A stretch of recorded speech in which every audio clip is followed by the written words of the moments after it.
Hello, I am doctor हृदय, I am the height increase info. तो आज हमारे साथ एक और हमारे पेशेंट है जो अपना रिव्यू शेयर करेंगे। अभी तक इनका 2.5 सेंटीमीटर कंप्लीट हो गया है और इनका target around up to 3 inch है, 7 to 8 सेंटीमीटर। तो अभी तक की इनकी जर्नी कैसी रही और इन्होंने हाइट इंक्रीज इन्फो को क्यों चूज़ किया, वो इनसे अभी जानेंगे। यस ओके, मैं मुंबई के वासी का रहने वाला हूँ। मेरी इनिशियल हाइट अराउंड 5'3" थी। अभी तक मेरा अराउंड 25 डेज हो चुका है और अराउंड मैंने 25 mm लेंथनिंग कर चुका हूँ। स्टार्टिंग में मेरे को पता चला कि मतलब उस टाइम जब मेरे को हाइट का थोड़ा पता चला कि हाइट बढ़ा सकते हैं, तो उस टाइम मैंने ऑप्शंस देखने स्टार्ट करे यूट्यूब पे।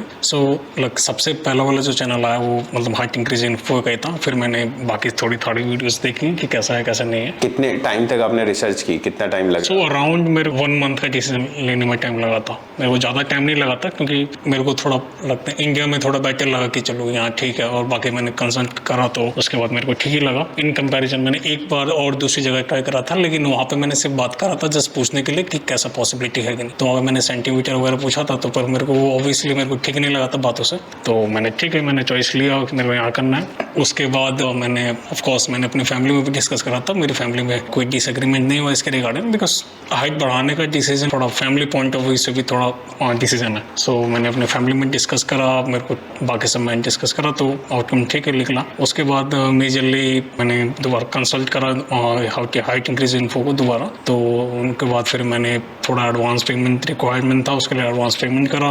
उसके बाद जब बुकिंग हो गई, बुकिंग के बाद मैंने एक हफ्ते का ऑफकोर्स मैंने उस टाइम सर्जरी के लिए अपॉइंटमेंट लेनी थी, तो वो मैंने लिया। उसके बाद यहाँ पहुँचा मैं।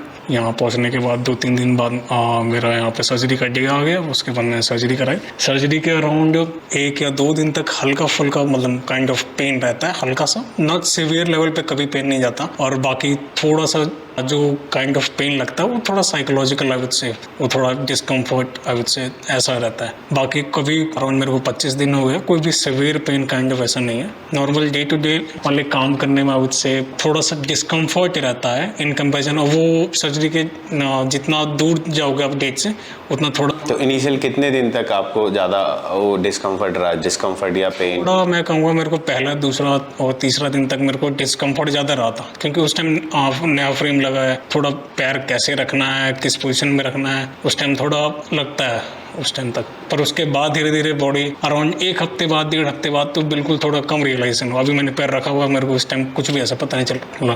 बस थोड़ा मूवमेंट करने के टाइम उस टाइम थोड़ा भी अभी तक पता चलता है। अभी 1 महीना हुआ।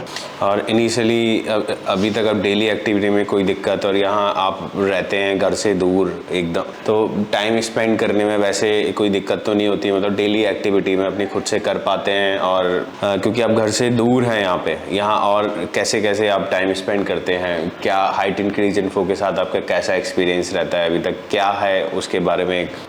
इन टर्म्स ऑफ लाइक कि डेली का कैसा एक्सपीरियंस जा रहा है, जैसा आपको घर पे जाएगा वैसे ही सेम यहाँ पे जाएगा। बस यहाँ पे थोड़ा ये रहेगा कि आपको मूवमेंट का थोड़ा रेस्ट्रिक्शन, मतलब कितना रेस्ट्रिक्शन है, कितना आप कर सकते हो, क्या नहीं कर सकते हो, वो थोड़ा मॉनिटरिंग होता रहता है, मतलब हाइट इंक्रीज इन्फो की तरफ से। और एज सच जैसे आप घर पे करते हो वैसे ही आपका यहाँ पे भी टाइम स्पेंड जाने वाला है मोस्टली। और बाकी in terms of like daily activity, मतलब जैसे फ्रेश होना, बाकी ये सब चीज़ें, और ये सब चीज़ें इन कंपैरिजन थोड़ा सा शुरुआत में हल्का सा सीखना पड़ता है कि कितना मूवमेंट करके आप मतलब वॉशरूम का यूज़ कर सकते हो, कैसे क्या कर सकते हो, ये थोड़ा स्टार्टिंग में सीखना पड़ता है। बट फिर धीरे धीरे समझ आ जाता है कि मतलब सुबह जैसे उठे हो तो शुरुआत में सुबह सुबह इतना मूवमेंट नहीं रहता है, हल्का सा, तो थोड़ा बॉडी को हीट होने में या फिर उसमें थोड़ा टाइम लगता है। तो उसके अकॉर्डिंग थोड़ा 1-2 दिन के बाद, 1 हफ्ते के बाद थोड़ा अंडरस्टैंडिंग क्लियर हो जाता है, तो उसके बाद कोई इशू नहीं होता। अभी तो इन जनरल अभी कोई इशू नहीं है इस पॉइंट ऑफ टाइम। तो अभी पूछना चाहूँगा, कोई लिम्ब लेंथनिंग कराना चाहता है तो उसके लिए कोई एडवाइस देना चाहोगे कि उसको किस चीज़ों का ध्यान रखना चाहिए?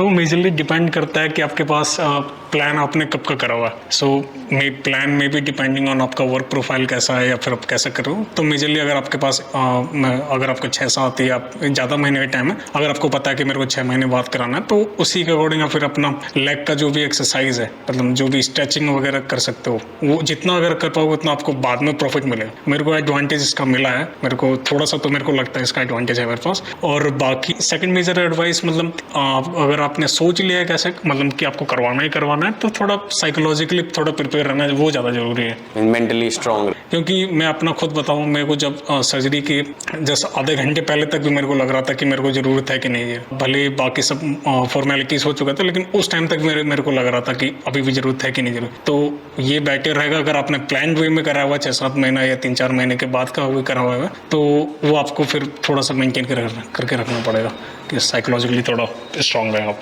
हम इमीडिएट डिसीजन लेंगे तो थोड़ा सा एंग्जाइटी लेवल वो ज़्यादा रहता है। अगर आप पहले से प्लान करके चलते हैं, थोड़ा मेंटली स्ट्रांग रहेंगे तो ज़्यादा बेटर है। ठीक है, बाकी इनका आगे का जर्नी, इनका लेंथनिंग कंप्लीट होने के बाद, इनका जब रिकवरी फेज में होंगे तब जानेंगे। Thank you.